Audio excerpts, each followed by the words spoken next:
பேசிவிட்டார்.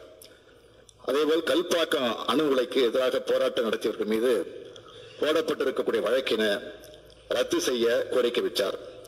தற்போது கையடக்க கணினி மூலம் காவலர்கள் அவரது வீட்டிற்கே சென்று விவரங்களை பெறும் நடைமுறை ஏற்படுத்தப்பட்டுள்ளது.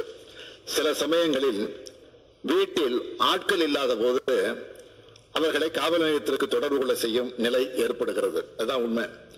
வருங்காலங்களில் கடவுச்சீட்டு விசாரணைக்காக காவல் நிலையத்திற்கு வர வேண்டிய அவசியம் இல்லை என்ற நிலை கட்டாயம் ஏற்படுத்தப்படும்.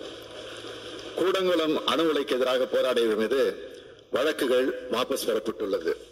அதேபோல கல்பாக்கம் அணு உலைக்கு எதிராக போராடியவர் மீது போடப்பட்டிருக்கக்கூடிய வழக்குகளை திரும்ப பெறக்கூடிய அரசு தலைமை வழக்கறிஞர் ஆலோசனை பெற்று இந்த கோரிக்கை நிச்சயமாக பரிசீலிக்கப்படும். அதேபோல் விடுதலை சிறுத்தை கட்சியை சார்ந்த நம்முடைய மாண்புமிகு சட்டமன்ற உறுப்பினர் சிந்தனை செல்வன் அவர்கள் கூடுதல் காவலர் நியமனங்களை பற்றி அவர் இங்கே பேசினார்.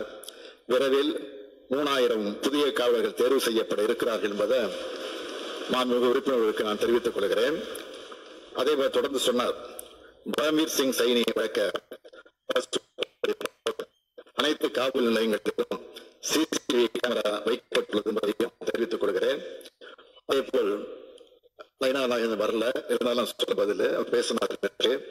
சட்டமன்ற நயனாநாயகன் பேசுகிற போது சொன்னார், கோயில் திருவிழாக்கள்ல கரகாட்ட நிகழ்ச்சிகள், கச்சேரிகள், சினிமா மெல்லிசை பாடல்களை பாடுவது போன்றவை முற்றிலும் நிறுத்தப்பட்டுள்ளன என்று குறிப்பிட்டார்.